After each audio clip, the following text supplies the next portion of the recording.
Welcome back to another deck tech from your favorite deck tech creator, the Wonder Cat channel. Today we're going to be covering yellow, green, white surveyors, a list that I have been cooking up for quite some time now. I thought I would try a more original deck tech, showing the cards in person, being able to explain a bit more on the freestyle, and just see how we go. But anyway, we'll start it off pretty quickly. So yeah, so we're going to start off with a playset of Ice Elemental Snowbit. It is going to be our turn one play with pretty much anything else. The card is kind of necessary because it gives us that card draw. We have the green butterfly for 0, but it does not actually give us that card draw, so we're going to play with a playset of Snowbits. We also have, the namesake of the deck, our Surveyors. We'll start with 4 copies of Selesnya, the green one. It is a Carapace, which is also kind of interesting. So its ability: during your attack step, when one of your Surveyors attacks reduces your opponent's life, select one of your Surveyors and ramp a core, essentially. Place a core from the void onto it. So this is kind of the reason why we want to play the green Surveyor, because it has so much utility in being able to ramp a couple of cores per turn and use those cores to play defensively. It's probably my favorite of the 3 that we play, only because it creates that much more pressure. Being able to deal 1 damage and match your opponent's ramp, essentially. Really, really cool. Something to note about the Surveyors as well: they all have reduction. They can be free cast, but their reduction only covers what the color they aren't. So they're going to have, as you can see with Selesnya, has red, purple, yellow, white, and blue, but has no green reduction, which is why our Snowbits, turn 1, can also be quite decent, because it actually gives us reduction for Selesnya. So we're going to play a playset of Selesnya. We're also going to play a playset of Surveyor Fang. He's our more aggressive one. Again, 3 cost, all reduction outside of white. At 2 cores level 2, during an opponent's turn, your Surveyor spirits cannot be destroyed by destruction effects on your opponent's spirits. This is incredibly strong against red, being able to not be blown up with the likes of Andromeda, Ira, Nova. Still doesn't help our chances of winning, sadly. It's also pretty good into purple, being able to swing aggressively with Fang or Selesnya, and Beldegor not being able to kill them is really strong. Of course, you can remove cores off them, but yeah, really solid. So we're going to play a playset of those as well. Last but not least, our third Surveyor, we're going to be playing 3 copies of Puff. Now, the third color for this deck, I knew I was always going to play some kind of green-white variant, but Puff really came into it the later stage, after I had tried red, white, green, after I tried the green, white, and blue variant with Delaney, because Delaney is able to have one of your 3 costs reach its highest level, which can be useful. But I think Puff is really kind of where we have landed in terms of what can be good. Puff, its ability at any level, which is also pretty solid. During your attack step, when one of your Surveyor spirits is destroyed by your opponent, select one of your opponent's spirits and reduce its BP by 2k. So a free Drowsy Fumes whenever your Surveyor dies. Realistically, we don't want our Surveyors to die, because we would prefer to have them ramp for us with Selesnya, and Surveyor Fang's ability doesn't really do as well if your Surveyors are just dying during your combat. But because you are playing aggressively, Puff's ability isn't the worst. Not great BP thresholds, but it's fine. So we're going to play a playset as well. I don't have the I didn't add the 4th copy to this, as I swapped around a couple of cards last minute. 4 copies of Ostrora. Ostrora allows a particular play between turn 1 turn 2. So its ramp is super necessary for this list. It's not nearly. I mean, we can also take 1 damage turn 1, which, you know, kind of offsets that. But being able to have that reduction on board and ramp that core really helps out a lot. Nothing super special about it. We don't care too much about the soul core, so we're fine paying the soul core as a cost. We're going to be playing 4 copies of the newest promo, Winterfey Budmium. Oh, just move that around a little bit. So on summon, she gets to make a Leaf Kindred token. 4 drop for 2 reduction. Not really great BP thresholds, but with Winterfey, we're able to swarm the board incredibly quickly. This card is particularly why we play Aurora. Aurora, even if we go first, we've got 4 cores. Aurora ramps us to 5, and then turn 2 we've got 6 cores. We can go keep 1 on Aurora. Winterfey reduces down to 3, and we can pay the 3 and put the 4th core on Winterfey, the 5th core on the token, which is, you know, solid. When destroyed, if you've got 2 cores on her, just ramp a core onto another token. Can be useful, but, you know, if she's dying, most of the time your token's also dying, whether it be from, you know, a board wipe or something like Nova. So sometimes it's not relevant, but, you know, for our yellow core, well, at least, you know, because we play Puff, we need a card that can also help with reduction for, you know, all the other colors.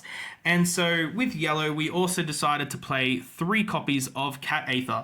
Cat Aether is kind of an all-star that I've really started enjoying to play with, giving anything on board except itself astral for the turn, as long as it has 1 symbol, and everything in this deck has 1 symbol, so this is just going to be on summon, give something astral for the turn. This works particularly well with our set sinners, as long as we have a set sinner out. I mean, we have multiple set sinners, we can ramp multiple cores, but Cat Aether being able to give something astral for a turn and hopefully swing in for that 1 damage and ramp multiple cores, really solid. And because, of course, it's a yellow symbol, all of our surveyors outside the yellow one get that reduction. Nexuses, we're going to play a playset of Sacred Wood Research Lab. This card, I was kind of backflipping on between playing 2 and a full playset, but playing the full playset just... it's so good when it pops off. So when placed, you can summon a Leaf Kindred token. If it's placed, we're on 3 with 3 cores on it. When you summon a token spirit, you may exhaust it to summon another copy of that spirit, but do not place a soul core on it, and you can recycle one of your cores from your reserve or trash instead, which is pretty cool. Generally, what you'll want to do is you will play something like your Budgerum, the promo card, and Winterfey. You're going to play this turn 2, turn 3, and then you're going to get into Research Lab turn 4, putting 3 cores onto it because of your reduction off of the 2 that you've played off this. Get the additional token off it on summon, and then just move the cores around how you need. Very useful, very fun, very efficient. It can swarm, like Sacred Wood Research Lab really helps us swarm the board quite a lot. And I'm pretty happy with it at 4 copies. We're going to be playing 2 copies of Skybound Falls. Skybound Falls has, when one of your spirits is summoned, it gains 2000 BP during this turn. Not particularly relevant. It is very nice that it turns our Leaf Kindreds into 4K beat sticks, which isn't the worst, but we do play it more for the level 2 ability during the opponent's attack step. When your life is reduced by one of your opponent's spirits without Astral, draw a card. So obviously the problem that we have with green and white is that it has plenty of control, plenty of combat tricks, swift. It doesn't have a lot of card draw, and Skybound Falls can come in handy in that way, so it just kind of runs beside Snowbit to help us draw a few more additional cards. We're also going to play a playset of Great Alvar Plains. So this card is a 3 cost with 1 reduction. When placed, select one of your opponent's spirits and exhaust it. And for 2 cores during your attack set, when one of your spirits with no effects is destroyed, select one of your spirits and refresh it. So this works particularly well with your tokens. Being able to swing with a selesnya, like if you go the Cat Aether, give it Astral, swing for 1, and then swing with one of your tokens. Your token gets blocked and blown up. You can untap selesnya again and swing with him again with Astral, which is pretty cool. Also, the ability to just exhaust something on summon basically gives us reduction on board without needing a core on something. And I think it's a binding thorn. I think it is. It's the same cost on a spell. So it's quite decent. I've been enjoying it so far. The playset is pretty useful. So we're also going to be playing our playset of our favorite green spell that, every deck kind of runs it. 4 copies of Thorn Prison, because if our deck can't get over bigger creatures, we just stop them from being able to block. We just tap them down, swing with them, ramp some more, play some more, remove some more combat tricks and stuff. Thorn Prison's definitely super strong. I do feel like a lot of the time it can be a little bricky, only because there are certain turns where I definitely don't want to play it, and it can just sit in your hand for a couple of turns until you're like, okay, now I've developed a board where I want to actually use it. But a lot of that time it's whatever. Either way, you still got to play the playset. Good card. We're going to play a playset of Old Faithful, Absolute Ice Shield. Oh, and there it goes. So Ice Shield is probably one of the best cards in the deck, because the deck is, while it's, kind of aggro-based and we can summon quite a lot of spirits quite quickly, Ice Shield enables us to play those later rounds or those later turns much more aggressively, where we can swing, and not worry about the crackback. Not a lot of decks at the moment abuse the burst zone yet. So, most people realize if you've got an Ice Shield down, they're just going to have to play into it. They're going to have to force you to use it.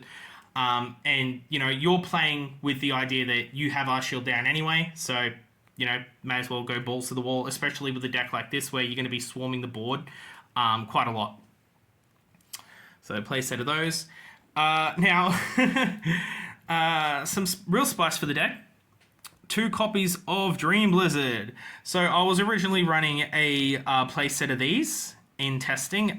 It definitely was bricky. I really want this to work, and it's actually a super funny card getting it to work. We have 8 out of our 10 Nexuses all have when placed effects. Great Alvar Plains and the Sacred Woods Research Labs both have when placed effects. And we don't really care so much about the Skybound Falls. Dream Blizzard being able to bounce all Nexuses to hands means that essentially for 2 cores, we're going to be able to recycle and benefit off of replaying our Nexuses where most people won't. Not a lot of Nexuses that exist at the moment actually have good when placed effects, especially ones that aren't really in the meta at the moment. So this card is actually really funny. If you don't have a lot of Nexuses at the moment, or when you want to play it, your board's been wiped or whatever, like if they've been Andromedaed or Burning Forced or any kind of Nexus removal and they've destroyed it, you can always just use it as a plus 3,000 boost. I just recently had it at 3. I played a few games tonight and just thought I'd chop it down to 2 and bump up the Aurora to 4, just to enable those early turns with Winterfey. But I'm still very happy with this card. This card is so funny, and it's actually really even my opponents are entertained by it. So this card as a 2 of is fine. And we're going to play 2 copies of Seed Bullet. Seed Bullet's also quite interesting. It can be an early ramper, I guess, to an extent. You're going to use the life that you lose to put on the little token that it makes. It can also be used as a combat trick to bounce things if necessary. It doesn't always come up. I usually play it turn 1 if I can. You know, like you'll put something, you'll put this in your burst.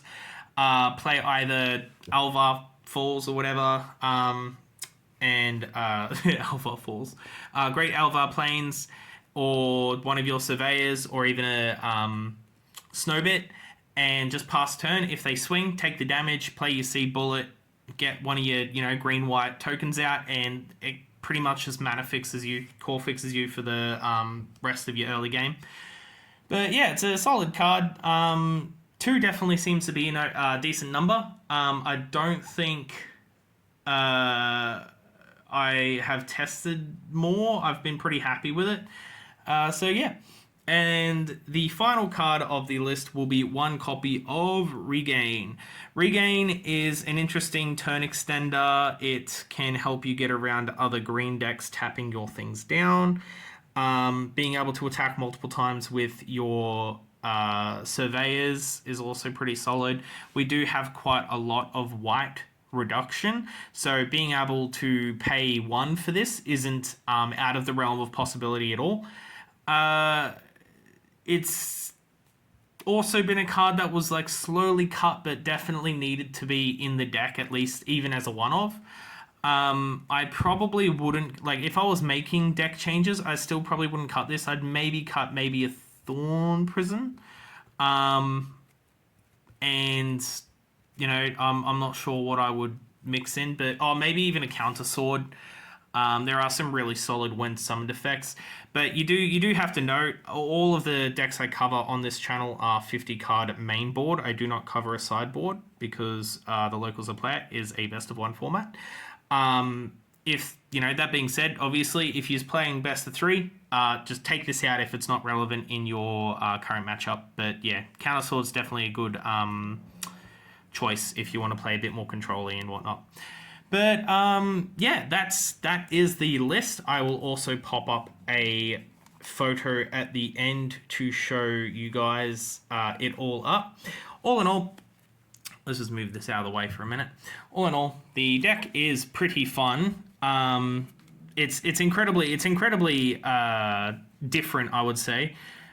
People do not really know what you're doing to an extent. I mean, they look at it and they go like, "Oh, look, it's a token deck."